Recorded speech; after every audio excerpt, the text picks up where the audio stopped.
Algebra Unit 2, Lesson 9, Video 9. Literal equations. My favorite. Solve for a specific variable. Okay, so before we get started, we are going to follow every rule we've ever learned about solving equations, so relax. Instead of moving fun things like 25 and 13, you're going to move letters, but the rules are exactly the same.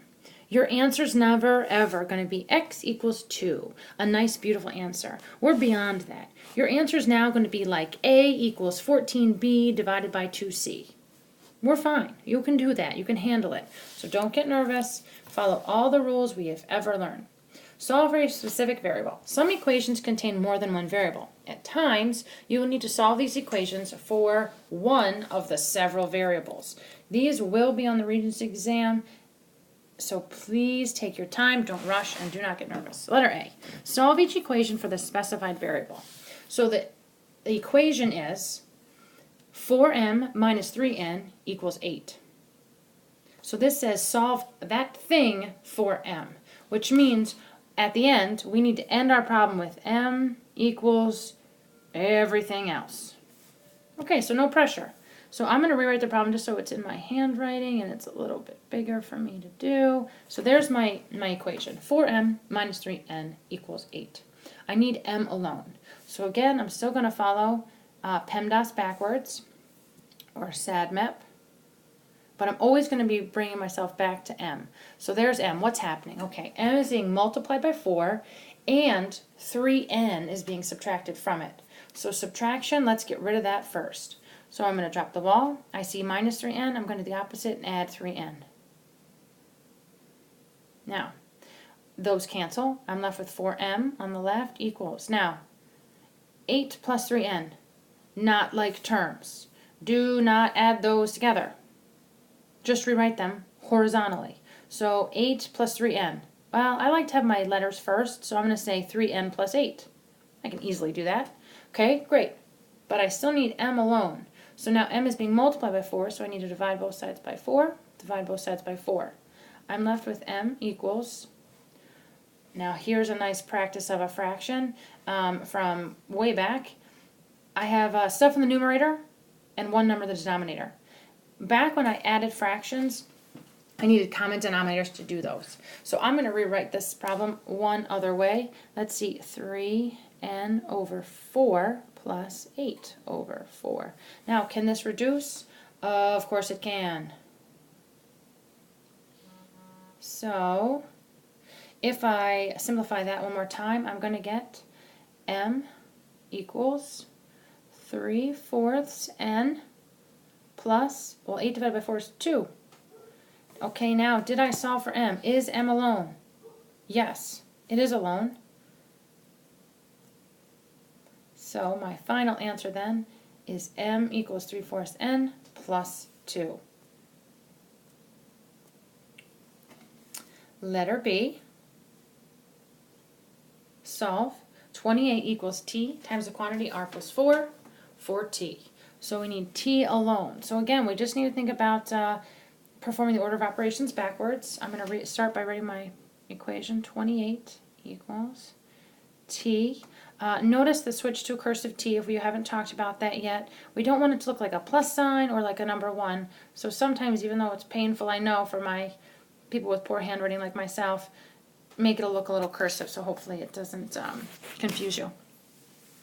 So, okay, so I see that T needs to be distributed. However, if you distribute T, you're going to break it up into have a binomial with 2 T's. That sounds terrifying. So instead, let's think about this another way. T is being multiplied by this whole thing. Well, why don't we just perform the inverse operation? Instead of multiplying by that whole thing, let's divide by the whole thing. What you do to one side, we have to do to the other. Okay, so now r plus 4 divided by r plus 4. Anything divided by itself is 1. Great. So we're left with t is alone on the right side. On the left side, we get 28 divided by r plus 4. We have no way to do that. Okay, we're done. Even though it looks messy, we're done. There's nothing else we can do to simplify this, so we're done. All right, please try letter C on your own, and we're going to go and do D together. Solve A times the quantity q minus 8 equals 23 for q. So again, we want q equals something at the end. So solve for q. All right. So I see the q is being subtracted from 8, and then it's being multiplied by a. So I'm going to drop my wall, and I'm going to divide both sides by a. In doing this, the a's cancel, and I'm left with a nice easy q minus 8 equals 23 over a. Now I need q alone, so I'm going to add 8 to both sides, and I get q equals 23 over a. Plus 8 is just going to follow along at the end. Plus 8. Q is solved for. We are done. Please try. We're going to do E together, and then you're going to do F alone. Letter E.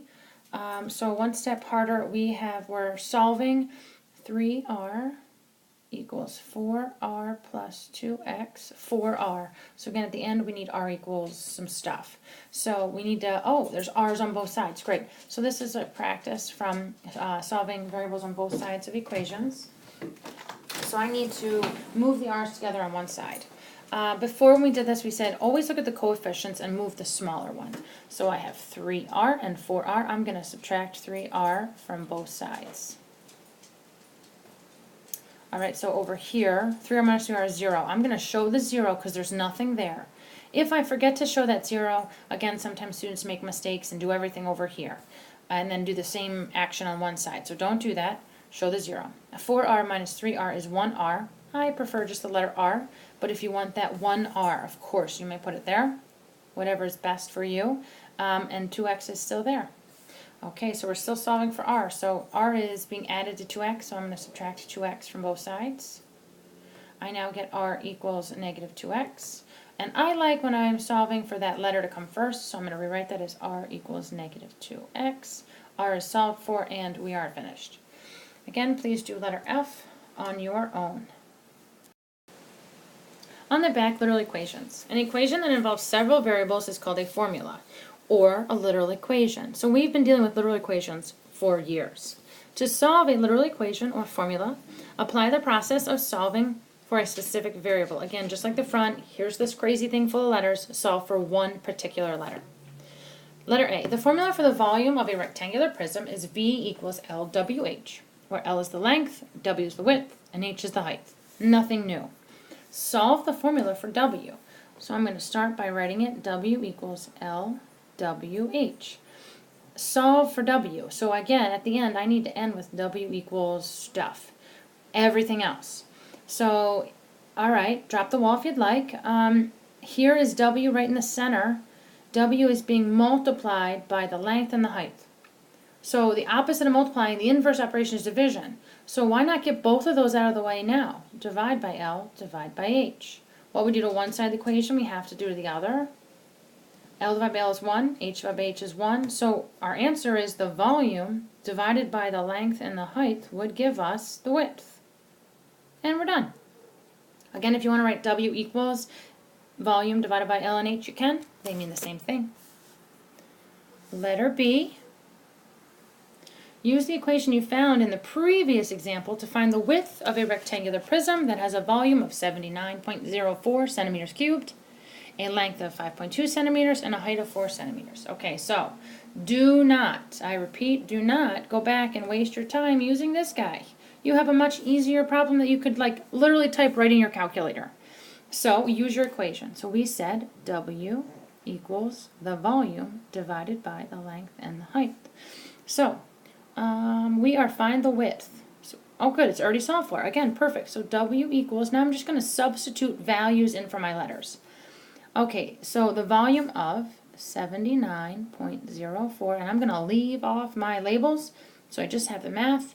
A length of 5.2, well length is 5.2 in the denominator, and the length is multiplied by the height. Maybe I use parentheses to keep things neat. And the height is 4. Okay, so now I just need to pull up my calculator and type this in. 79.04 divided by the equivalent to 5.2 times 4.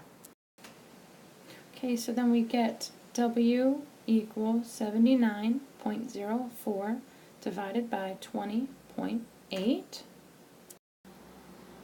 And we get W equals 3.8. And our problem asked us to find the width. So then, because we have a word problem for this one, it's not just a literal equation, we can say that the width is 3.8 centimeters. And that's our answer. I would like you to try letter C and D on your own. Letter C is similar to letter A in that it's a literal equation, and letter D is then you're going to apply that. So again, you're going to use the answer you found, not this given one, but the equation you found to solve that.